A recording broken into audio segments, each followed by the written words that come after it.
Mesdames et messieurs, bonsoir à tous. Bienvenue dans votre dernière édition d'information sur Gabon Première.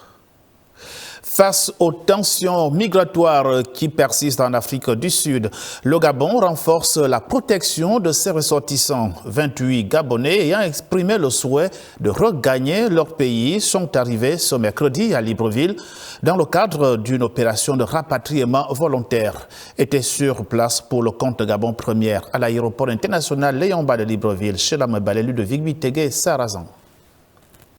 Ils sont 28 compatriotes à avoir regagné Libreville ce 19 août, après avoir exprimé le souhait de quitter l'Afrique du Sud. Une décision prise dans un contexte marqué par des tensions visant notamment les populations étrangères subsahariennes en situation irrégulière. Sur instruction du président de la République, Brice Clotaire Oligui Nguema, le ministre des Affaires étrangères a mobilisé le Haut-Commissariat du Gabon en Afrique du Sud pour assurer le suivi de la situation et accompagner les ressortissants volontaires au retour. Cet après-midi, nous avons eu le plaisir d'accueillir une trentaine de nos compatriotes qui vivaient en situation irrégulière en Afrique du Sud, qui ont été rapatriés grâce à la volonté du chef de l'État et des plus hautes autorités de notre pays.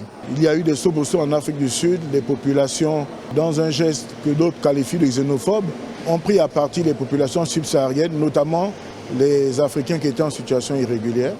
Certains de nos compatriotes étaient dans ce cas-là.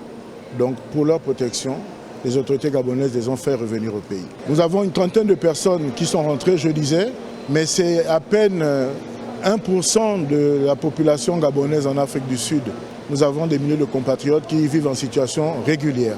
Donc pour dire que nous avons une franche collaboration avec les autorités sud-africaines et qu'il n'y a pas lieu de s'inquiéter outre mesure. Une première opération qui marque l'engagement des autorités gabonaises à rester aux côtés de leur diaspora. L'Afrique du Sud vit un climat instable depuis un moment suite à des violences sur les immigrés. Les Sud-Africains pointent du doigt à ces migrants, pensant que voilà, tous les problèmes qu'ils ont dans leur pays, c'est bien la faute de ces personnes-là. Et cette fois-ci, c'est un peu plus grave. Beaucoup pensent que c'est juste des marches pacifiques, mais ça commence à être institutionnalisé dans la mesure où, pour renouveler votre visa, vous devriez attendre plus d'une année, ce qui fait que vous n'aurez pas droit à un logement décent. La banque également, ça prend un coup. Bref, le climat est très instable au moment où on parle et nous sommes très très heureux d'avoir pu bénéficier donc comme ça des autorités gabonaises, à l'instar du président de la République, bien sûr son Excellence Brice Clotaire Oligui Nguema, pour ce rapatriement en terre gabonaise, notre terre. Vers ce rapatriement volontaire, le Gabon réaffirme ainsi sa volonté de protéger ses citoyens à l'étranger et de leur offrir un accompagnement en cas de besoin.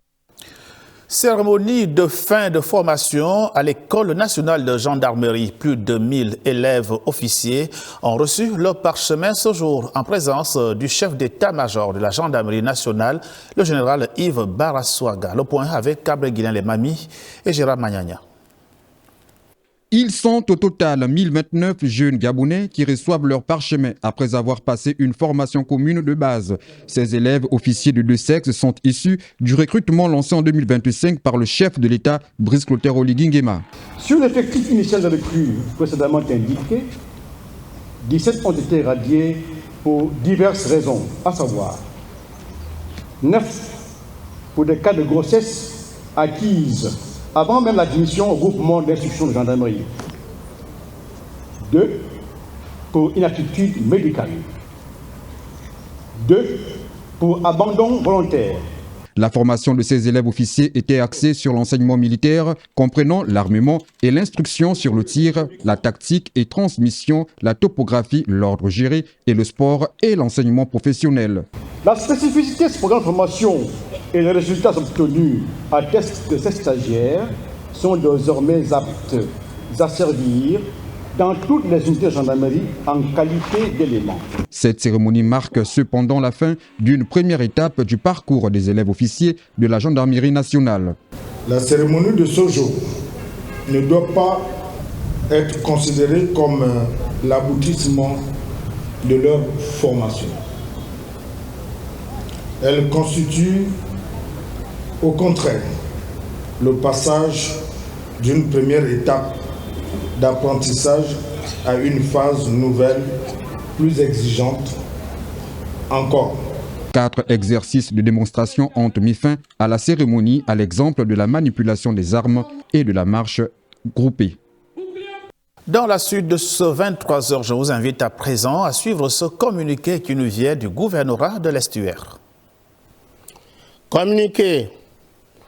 Dans le cadre de la réalisation des projets d'aménagement des voiries dans le 3e arrondissement de la commune de Libreville, notamment dans les quartiers à Kémine-Jogoni, juxtant le camp de police et celui dit la baie de cochon derrière l'hôpital, par les sociétés adjudicataires Mika Service et Norma, en partenariat avec le ministère des Travaux publics et de la Construction et le ministère du Logement, de l'Habitat, de l'Urbanisme et du Cadastre, le gouverneur de la province de l'Estuaire, Madame Marie-Françoise Dikumba, invite les populations impactées par les 10 projets ayant préalablement signé les fiches de synthèse d'enquête individuelle et d'évaluation de leurs biens à se présenter au gouvernorat muni d'une pièce d'identité en cours de validité afin de recevoir leur compensation suivant le programme ci-dessous. Jeudi 20 août 2026 à 15 h pour les populations du quartier à Kémine-Jogoni. Le jeudi 20 août 2026 à 16h30 pour les populations du quartier La Baie des Cochons derrière l'hôpital. La présence de tous est de rigueur. Fait à Libreville, le 19 août 2026, le gouverneur Marie-Françoise Dikumba. Je vous remercie. Parlons d'entrepreneuriat, ils sont 400 jeunes entrepreneurs à avoir été sélectionnés pour bénéficier d'un accompagnement financier destiné à un nouvel élan à leur activité.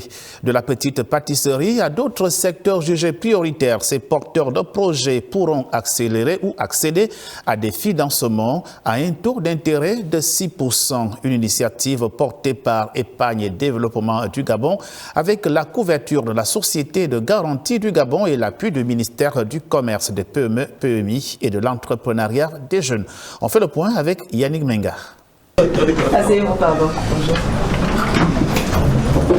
Une première en Afrique subsaharienne. Ils seront financés à un taux d'intérêt de 6%. 400 jeunes entrepreneurs triés sur le volet seront financés par l'établissement de microfinance Épargne et Développement du Gabon, sous la couverture de la Société de garantie du Gabon.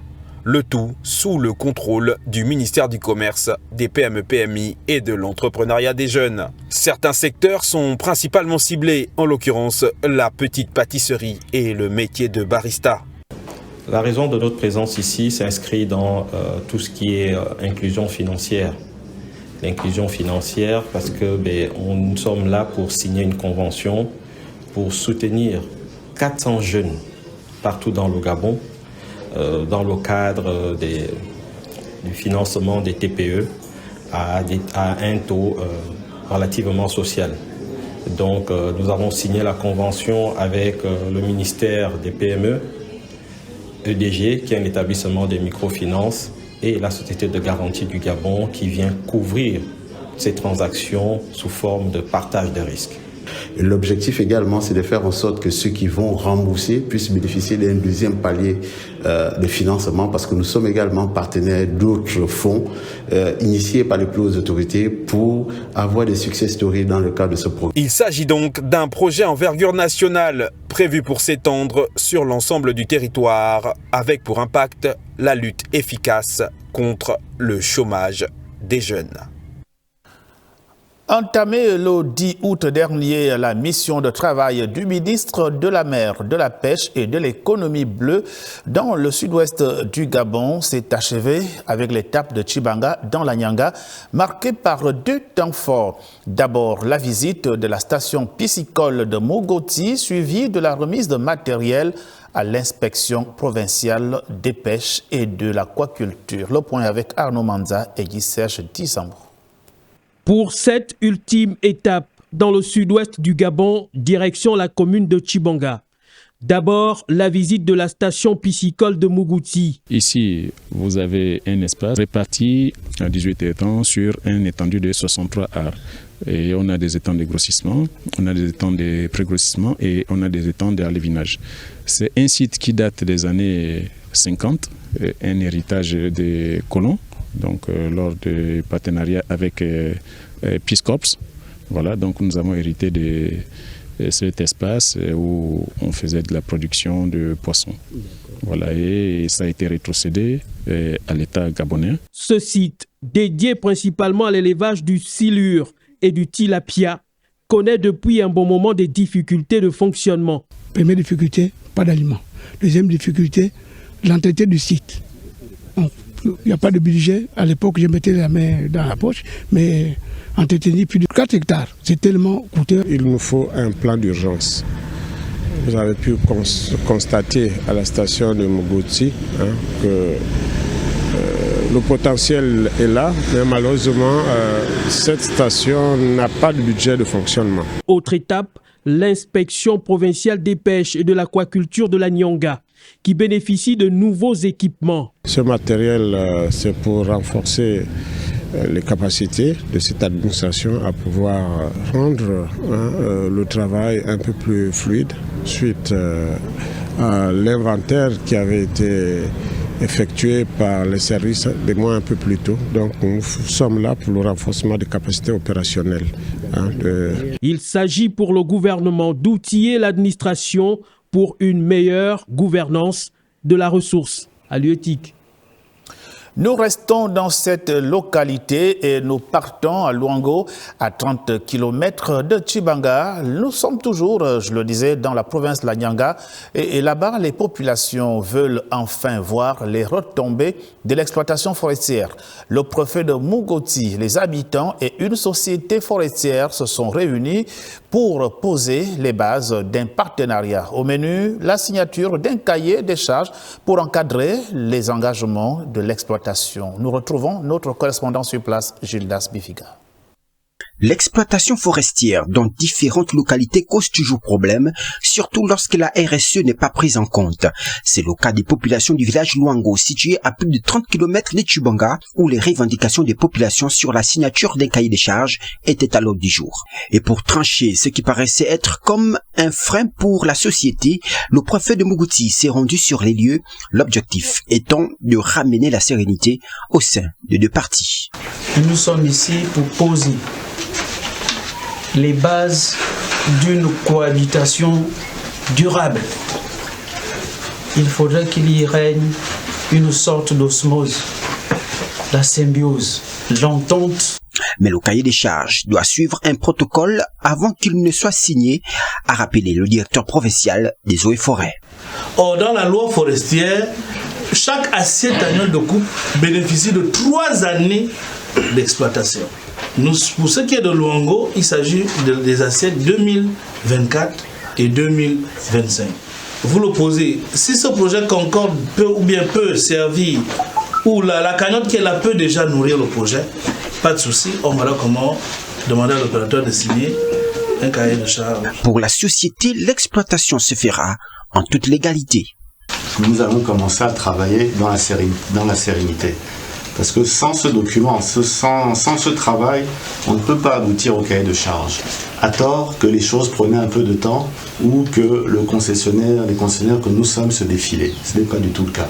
Vivement que tout soit prêt dans les tout prochains jours afin que les populations de Luango bénéficient des retombées de cette exploitation forestière.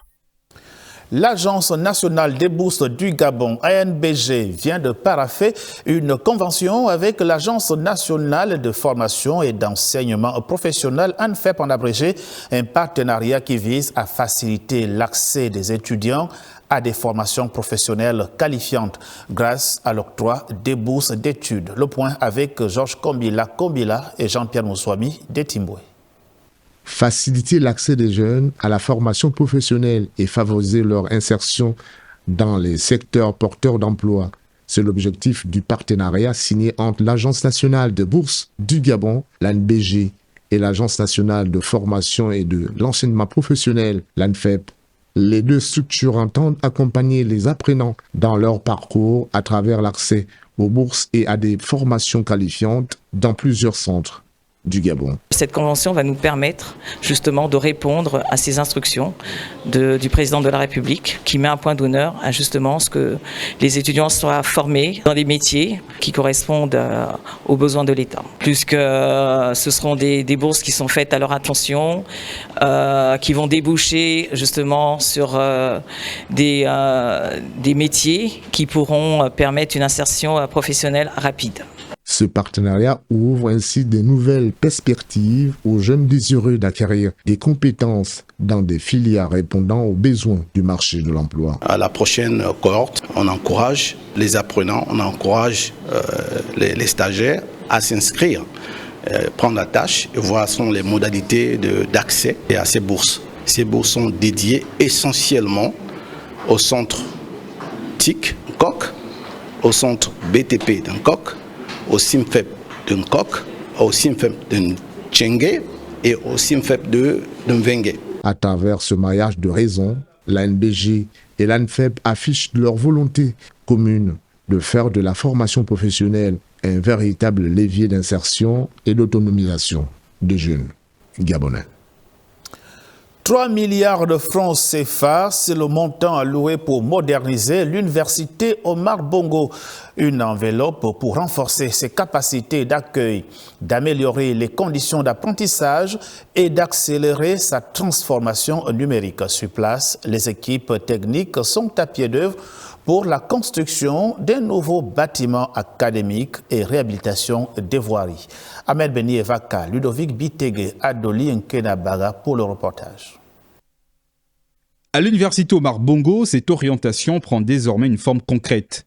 Sur le campus, manœuvres, techniciens, ingénieurs s'activent pour faire sortir de terre de nouvelles infrastructures. Ce bâtiment R+1 accueillera 8 salles de classe et des bureaux pour une capacité estimée entre 800 et 1000 places. Comme vous voyez, le chantier est en plein mouvement.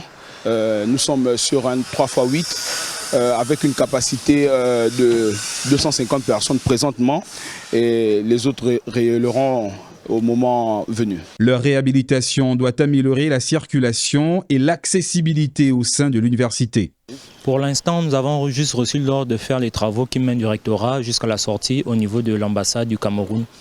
Donc, nous avons environ 280 mètres de long sur 7 à effectuer comme bétonnage. Les équipements ne sont pas en reste. Une partie de l'enveloppe est consacrée au mobilier destiné aux étudiants. Le matériel nécessaire au déploiement du Wi-Fi sur l'ensemble du campus est déjà acquis. Reste son installation avec notamment la mise en place prochaine d'un data center. Au-delà des infrastructures, l'université Omar Bongo poursuit sa mutation vers une université de 3e génération, davantage tournée vers le numérique, l'innovation et les besoins du pays. Je suis très heureuse de voir ce qui se passe et par là je dirais un grand merci au chef de l'État d'avoir pensé aux étudiants de l'université Omar Bongo et surtout à la jeunesse. Avec l'arrivée de milliers de nouveaux étudiants, ces investissements doivent permettre d'améliorer l'accueil et les conditions d'apprentissage. Au temple du savoir, les 3 milliards octroyés par le chef de l'État prennent ainsi forme sur le terrain. Des infrastructures nouvelles, des équipements et une université qui veut désormais regarder vers l'avenir. Construction des infrastructures, innovation de celles existantes, le chef de l'État ne ménage aucun effort. Inauguré à l'occasion du 66e anniversaire de l'accession du Gabon à la souveraineté internationale, le monument Georges Damas Aleka accueille ses premiers visiteurs depuis ce matin. août 2019, entre devoir de mémoire et immersion culturelle, les Librevillois découvrent avec émotion ce joyau architectural. Les détails avec Iden Ampouma, Arnaud Mengue et Sarazan. C'est un édifice magnifique, donc on était en voiture, on s'est dit on ne le loue pas, c'est passé sur tous les statuts, on veut aussi avoir notre photo avec la famille et tous les enfants, on va s'arrêter et puis on fait les photos. 2 jours après son inauguration officielle, le monument Georges Damas Saleka est désormais ouvert au public. Cette ouverture marque la véritable naissance du mémorial dans le quotidien des Gabonais. On peut apercevoir familles, étudiants et enfants s'approprier de l'espace. J'ai visité, c'était beau. Le président a eu la vision et c'est comme si on était pour Gabon. Ça me fait penser au paradis. Depuis que je suis né au Gabon, je n'ai jamais vu un tel joyau. Ce matin, je n'ai même pas envie de repartir à la maison parce que ça me donne beaucoup de larmes aux yeux. Pour certains, ce monument s'insère dans les tendances architecturales mondiales tout en conservant son identité locale. Il a une très grande ressemblance avec l'Arc de Triomphe à Paris. Je ne sais pas si les dimensions sont les mêmes, si c'est à la même hauteur, mais vous voyez que c'est la même structure et c'est quelque chose qui montre un peu la capacité du Gabon à réaliser de grandes œuvres pour la mémoire, pour le prestige, pour la nation. Comme tous les Gabonais, le 16 c'est le 16 est passé et vraiment c'est un plaisir pour moi d'avoir ce monument qui est magnifique. On a l'impression de ne pas être au Gabon. C'est magnifique, hein, c'est vraiment une immense fierté de se dire qu'on est Gabonais, de voir ce genre de bijoux et de joyaux être construits sur notre terre gabonaise, c'est une grande fierté. Au-delà de l'hommage historique rendu aux compositeurs de l'hymne national, à travers ce monument, le site s'impose immédiatement comme un nouveau point d'attraction au bord de mer. Le pari semble ainsi réussi pour le chef de l'État, faire cohabiter le devoir de mémoire et la vie citoyenne. Rappelons que ce site dispose d'un poste de police de haute surveillance pour assurer la sécurité des biens et des personnes. Le monument Georges Damas Saleka est situé sur la façade maritime de Libreville et comme on le disait tout à l'heure, il accueille ses premiers visiteurs depuis ce matin 19 août 2026. Décollage dans ces 23 heures, le syndicat des professionnels de la communication est allé rendre hommage à Roland Roger Dubose, grand homme du cinéma gabonais et père fondateur du Ciprocom. Roland Roger Dubose quitte la terre des vivants à l'âge de 75 ans. Andy Tungi, Gérald Madiania, Rodolphe Yelevé. Roland Roger Dubose, l'un des artisans du cinéma gabonais, n'est plus. Il quitte la terre des vivants à l'âge de 75 ans. C'est une page d'or qui se tourne. De ses débuts fulgurants dans les années 1982 jusqu'à cette dernière production, il aura traversé les décennies en façonnant nos émotions. Ce jour, c'est plusieurs familles qui se sont réunies pour lui rendre hommage. Roland et moi, on s'est connus lorsque nous étions au 2e Festival mondial des arts nègres, Festact 77 au Nigeria. Et c'était la première fois que le théâtre gabonais partait là-bas. Et Roland et moi, nous partageons le même bâtiment et il a filmé toute notre, disons, randonnée théâtrale là-bas à Lagos. Et grâce à ces images de Roland, eh ben, les Gabonais ont eu des traces de tout ce que les artistes confondus dans leur activité ont mené là-bas au festival de Lagos. Exigeant, discipliné, parfois mystérieux, l'artiste fuyait la banalité et ses collaborations avec les plus grands ont forgé une filmographie miroir d'une époque et d'une sensibilité hors du commun. Il a mis la lumière sur nos histoires et nos rêves dans son cadre, parce qu'il était chauffeur-opérateur et cadreur. C'est un technicien de haut vol que le Gabon a pu compter. Je vais juste lui dire merci, parce que c'est lui qui m'a fait connaître la FEMIS, l'école dans laquelle j'ai suivi ma formation, qui a fait de moi le cinéaste que je suis aujourd'hui. Avec Roland, les souvenirs que j'ai, c'est surtout des souvenirs où nous nous tiraillons, mais en même temps, comme je disais dans mon épitaphe, je dis, j'ai beaucoup appris avec Roland. qu'il s'en aille en paix et que c'était le meilleur. Roland Roger Dubose ne s'est pas contenté de vivre, mais il existe dans les esprits de ces rejetons professionnels dans qui il aura tissé une toile de lumière. Maîtrisant les outils de la photographie et de la lumière, il a voulu donner du sens à la lumière.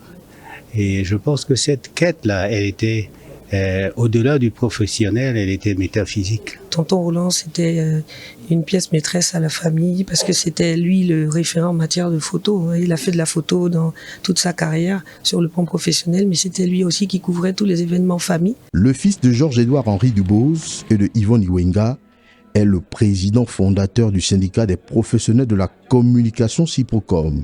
Je me dis, ce grand homme de la lutte syndicale s'en va sans que l'adoption du statut particulier soit faite. Est-ce que toutes ces personnes qui ont contribué au combat doivent partir sans voir véritablement l'avènement de cette restauration de la dignité du communicateur? Voici des grands artisans de la communication qui partent sans voir l'aboutissement de ce grand projet. Les projecteurs se sont éteints sur le plateau, mais sur la pellicule, la lumière reste intacte. Roland Roger Dubose ne s'en va pas. Il rejoint la légende des immortels du cinéma. Du 12 au 15 août dernier, la ville de Ndjolé, chef-lieu du département de la Banga-Bigné, a accueilli son premier festival culturel. Une rencontre qui avait pour objectif de valoriser le patrimoine et célébrer le savoir-faire local. Voyons cela avec Lading Mamba et Shelly Manéa.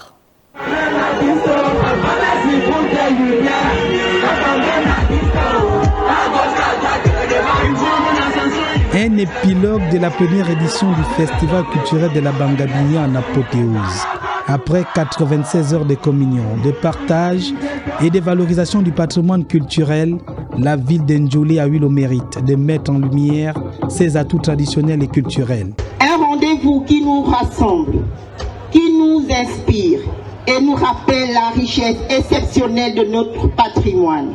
La culture est ce qui nous identifie. C'est ce qui nous relie, c'est ce qui nous élève. Elle est la mémoire de nos ancêtres. 4 jours pour magnifier l'identité et célébrer le savoir-faire local. En Ndjolé, la culture n'est pas seulement un héritage. C'est un levier de développement, un moteur de cohésion sociale et un pont entre les générations. En organisant le FESGAB, nous affirmons haut et fort que notre commune est un carrefour culturel majeur du Moyen-Ogooué. Un lieu où les talents s'expriment, où les savoirs se transmettent. Un véritable hommage aux racines. Le festival, qui s'est tenu du 12 au 15 août dernier, a mis en relief la diversité culturelle de la province du Moyen-Ogooué. De retour dans la province de l'Estuaire, nous allons à présent à l'aéroport international Léomba de Libreville où le comité d'organisation des African Quota Awards Distinction 2026, l'ETACAD, a lancé les hostilités de l'événement panafricain au rythme des danses traditionnelles. Ce rendez-vous culturel entend une nouvelle fois célébrer le talent, la créativité et l'excellence gabonaise et africaine. Le point avec Darius Manganga, Warren Okolo et Sarazan. Ici, pas de tapis rouge, mais une véritable immersion dans la culture gabonaise. Le comité d'organisation de The African Quarter and Distinction 2026 donne le ton. Une ambiance festive qui traduit l'esprit des TACAD, mettre en lumière celles et ceux qui font rayonner le Gabon à travers leur créativité, leur parcours et leur contribution au développement culturel et artistique du pays. Cette année, le Gabon accueille la 7e édition des TACAD, The African Quota Award Distinction, la plus grande cérémonie des distinctions africaines. Nous partons actuellement au Cameroun pour le lancement officiel de cette édition que le Gabon accueille à la Cité de la Démocratie. Nous allons à la rencontre des partenaires, des États, des sponsors et des acteurs culturels stratégiques pour le bon fonctionnement de cette édition. Cette année encore, l'événement veut franchir les frontières avec une particularité. L'événement revient au Gabon. Nous aurons l'African Startup Challenge qui va accueillir dans quelques semaines 20 entrepreneurs africains avec des influenceurs. On aura la grande mobilisation du grand carnaval des traditions africaines avec 17 nations invitées au Gabon. Et on aura l'African Business Meeting avec les entrepreneurs. Et enfin, le 19 décembre, la grande nuit de l'excellence africaine. C'est l'occasion pour le Gabon, encore une fois, de montrer à l'Afrique que nous sommes une terre d'accueil, une terre d'opportunités où chacun d'entre nous est invité à venir pour profiter des opportunités de la 5e République. Après le triomphe de la précédente édition en Côte d'Ivoire, l'Itaka 2026 s'apprête à inscrire un nouveau chapitre au Gabon. Rendez-vous est pris le 19 décembre au Palais des Congrès de Libreville pour une soirée qui réunira personnalités et artistes venus du Gabon et de l'étranger. Une célébration de l'excellence et de la créativité avec une ambition, faire rayonner les talents gabonais au-delà des frontières. Cette activité culturelle vient mettre un terme à cette dernière édition d'informations sur Gabon Première. Merci d'avoir été des nôtres. Sylvetta Diolo-Tréau, je vous retrouve demain à la même heure. Bonne nuit à tous. À demain.